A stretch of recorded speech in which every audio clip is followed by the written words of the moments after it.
우크라이나 러시아 전쟁 상황이 발빠르게 변하고 있습니다. 젤렌스키 대통령과 트럼프 미 대통령의 노딜 회담 이후에 트럼프 대통령의 지시로 우크라이나에 지원되는 무기 지원이 즉각 중단됐습니다. 미국의 무기 지원이 없다면 우크라이나는 전쟁을 제대로 수행할 수 없다는 게 전문가들의 관측입니다. 전면 중단된 무기 함께 보시죠. 트럼프 대통령이 모든 군사 원조를 중지할 걸 명령했습니다. 자, 미 국방부 고위 관계자, 우크라이나가 평화를 향한 진정성이 있는 의지를 보여줄 때까지 군사 지원을 중단한다고 밝혔습니다.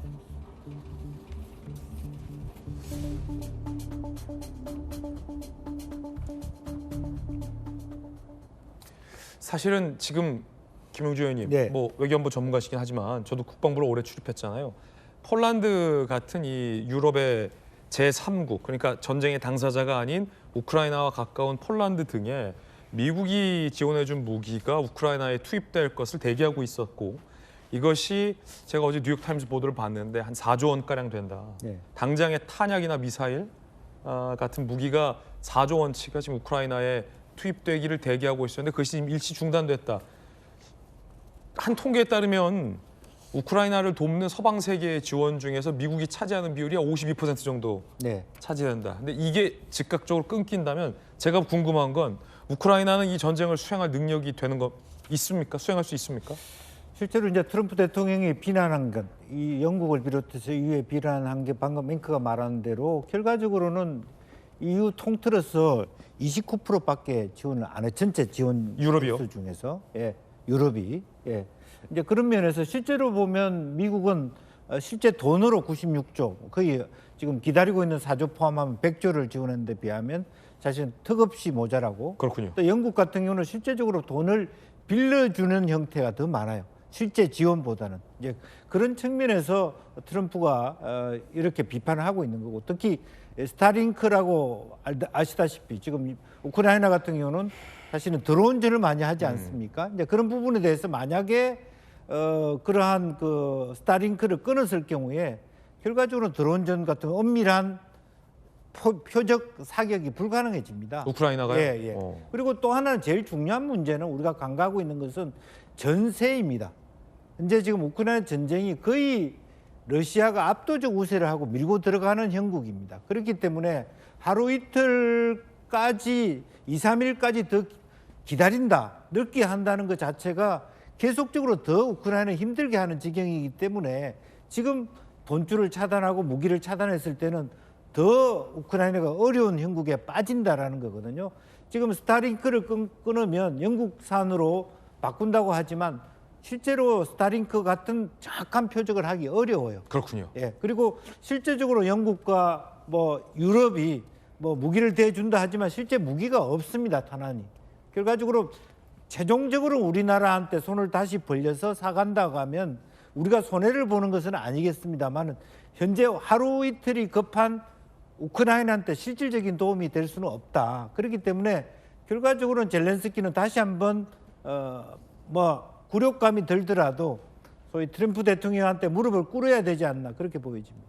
이것이 굉장히 시사하는 바가 큰 이유가 우리가 스타링크라고 편하게 얘기를 하지만 이해를 돕기 위해 좀 자세히 설명을 드리면 스타링크라는 게 하나의 뭐 특정 기계를 의미하는 게 아니라 지구와 지표면과 가까운 저 궤도에 일론 머스크가 수십 개, 수백 개, 수천 개의 위성을 띄워서 위성군을 만들어 놓았습니다. 정확하게 말하면 스타링크라는 건 지표면과 가까운 저 궤도 위성군입니다.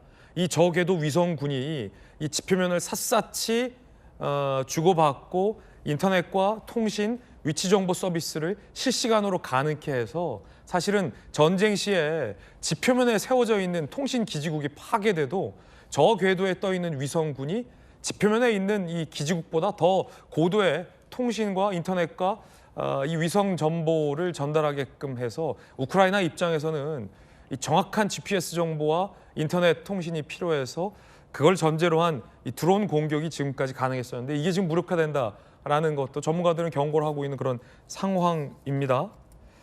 그 가운데 트럼프 대통령이 그제 이런 얘기를 했습니다. 들어보시죠. Well, I just think he should be more appreciative because this country has stuck with them through thick and thin. We've given them much more than Europe. Is the Ukraine minerals deal now dead, or can it be revived? But no, I don't think so. 그리고 지난 정상회담에서 이런 장면도 있었습니다.